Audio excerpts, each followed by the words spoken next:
नमस्कार, मी मेनलो रिॲलिटीमधून बोलतोय, विकास शिंदे. आपण चाकण हायस्ट्रीटमध्ये इन्व्हेस्टमेंट किंवा शॉप का खरेदी केलं पाहिजे त्याच्याबद्दल थोडी माहिती सांगणार आहे मी. तर थोडक्यात मी तुम्हाला अगोदर चाकणबद्दल सांगतो, की चाकण जे आहे ते आपलं जे पुण्यामध्ये येतं, ते जिथं सगळ्यात मोठं इंडस्ट्रियल हब आहे. ते आशिया खंडातील तिसरं झोन आहे. आणि जर तुम्ही आता बघितलं असेल तर चाकणचा जो झपाट्याने जो औद्योगिकीकरण होते त्यामुळे जे आहे ते रोजगार उपलब्ध होतात तिथे. तर याच्यामुळे जे आहे ते चाकणची प्राईसचे ॲप्रिशिएशन वाढते. म्हणजे 1 वर्षामध्ये जर तुम्ही मागच्या बघितलं तर 20% रेटमध्ये ॲप्रिशिएशन झालेलं आहे. आणि अपकमिंग जे आहे ते डेव्हलपमेंट जर आपलं PCMCमध्ये जाणार आहे प्रोजेक्ट.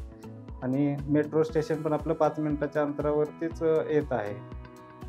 तर या दृष्टीने बघा, तुम्ही जर आज आपल्याकडे इन्व्हेस्टमेंट केली तर तुमचं 3 वर्षामध्ये मिनिमम जे आहे तर 30% आपण ॲप्रिशिएशन घेऊन चालू शकतो. म्हणजे आज तुमचा 20 लाखाचा शॉप जो आहे तो तुम्हाला पुढे जाऊन एक 30-35 लाखापर्यंत तुम्हाला रिटर्न्स देऊ शकतो. शॉपबद्दल जर सांगायचं तर आपला प्रोजेक्ट जो आहे तो 5 फ्लोअरची बिल्डिंग आहे. त्याच्यामध्ये आपल्याकडे टोटल 200 शॉप्स आहेत आणि त्याच्यामध्ये वेगवेगळ्या आपण जे आहे ते व्हरायटी ठेवलेल्या आहेत. 144 पासून ते 500 स्क्वेअर फूटपर्यंत शॉप अवेलेबल आहेत. म्हणजे तुम्ही छोटंसं बुटीकपासून ते मोठं कोचिंग क्लासेस, हॉस्पिटल, क्लिनिक यासारखे तिथं आपण बिझनेस करू शकता.